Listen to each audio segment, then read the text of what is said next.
دوستوں، انسانی تاریخ پراسرار واقعات سے بھری پڑی ہے اور کچھ واقعات تو بہت ہی پراسرار ہیں اور اپنے اندر بہت سے راز چھپائے رہتی ہیں۔ ایک ایسا ہی پراسرار واقعہ جو 1954 کو جاپان کے شہر ٹوکیو کے ہینیڈا ایئرپورٹ پر اس وقت پیش آیا جب ایک شخص جہاز سے اتر کر دوسرے لوگوں کی طرح کسٹم پر اپنا راستہ بناتا ہے، لیکن اس کے بعد جو کچھ بھی ہوا اس نے تمام الجھنوں اور فکروں کو مروڑ دیا۔ کسٹم افسران نے جب اس شخص کے پاسپورٹ اور دیگر کاغذات دیکھے تو وہ حیرت میں مبتلا ہو گئے۔ جب انہوں نے ان سے پوچھ گچھ کی تو پراسرار مسافر نے بتایا کہ وہ ٹوڈ نامی ملک سے تعلق رکھتا ہے، اور اس نے ساتھ یہ بھی کہا کہ یہ تیسرا موقع ہے جب وہ اپنے ملک یعنی ٹوڈ سے جاپان آیا تھا۔ افسران کی حیرت کی وجہ یہ تھی کہ ٹوڈ نامی کوئی ملک اس دنیا میں تھا ہی نہیں۔ اس شخص کی بنیادی زبان فرانسیسی تھی، مگر وہ جاپانی اور بہت سی دیگر زبانیں بھی جانتا تھا۔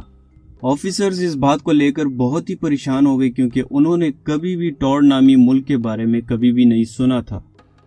اس شخص کا پاسپورٹ بلا شبہ ٹوڈ سے جاری کیا گیا تھا۔ پاسپورٹ مستند لگ رہی تھی لیکن جگہ کو شناخت نہیں کیا گیا۔ اس کے بعد کسٹم آفیسرز نے اس شخص کو نقشہ دیا اور اس سے کہا کہ اپنے ملک کو دریافت کرے۔ اس نے فوری ہی انڈورا کے زیر قبضہ ریاست کی طرف اشارہ کیا جو فرانس اور اسپین کی سرحد پر ہے۔ اس شخص نے کہا کہ اس کا ملک 1000 سالوں سے وجود میں ہے، اور اس پراسرار آدمی کو یہ حیرت ہوئی کہ نقشے پر اس کے ملک کو انڈورا کیوں کہا جاتا ہے۔ اس نے کافی دیر تک کسٹم حکام سے بحث کی اور مزید کچھ کہنے سے گریز کیا۔ دوستوں، وہ اپنے ساتھ مختلف ممالک کی کرنسیوں کو بھی لے جا رہا تھا کیونکہ اس نے کئی کاروباری دورے کیے تھے۔ اس نے دوسری تفصیلات بھی انہیں دی جس میں اس نے اپنے اس کمپنی کا ذکر کیا جس کے لیے وہ کام کرتا تھا اور وہ ہوٹل جس میں اس نے رہنا تھا۔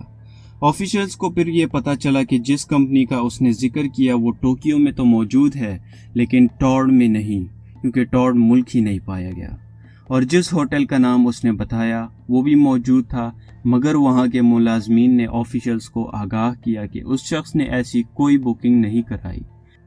اس کے بعد آفیسرز نہایت مشکوک ہو گئے اور مزید تفتیش کے لیے اس شخص کو تحویل میں لے لیا۔ آفیسرز کو یہ شبہ تھا کہ وہ شاید کوئی مجرم ہے، اور ساتھ میں اس شخص کے ڈاکیومنٹس اور پاسپورٹ وغیرہ بھی ضبط کر لیے۔ آفیسرز نے ایک قریبی ہوٹل میں اسے ڈال دیا تاکہ وہ اس سے مزید تفتیش کر سکے۔ اس بات کو یقینی بنانے کے لیے کہ وہ شخص وہاں سے بھاگ نہ جائے، دروازے پر آفیسرز نے 2 گارڈز کو مامور کیا، اور جس ہوٹل میں اسے رکھا گیا اس کے کمرے کے لیے صرف ایک خارجی اور ایک ہی داخلی راستہ تھا۔ مگر یہاں پر اسٹوری میں ٹویسٹ آتی ہے، اور اگلی صبح جب آفیسرز اس بندے سے تفتیش کرنے کے لیے آتے ہیں تو انہوں نے کیا دیکھا دوستوں کہ وہ بندہ وہاں سے غائب ہو چکا تھا، اور وہ تو ویسے ہی غائب ہو چکا تھا، وہ اپنے ساتھ اپنے ڈاکومنٹس اور پاسپورٹ بھی لے گیا تھا۔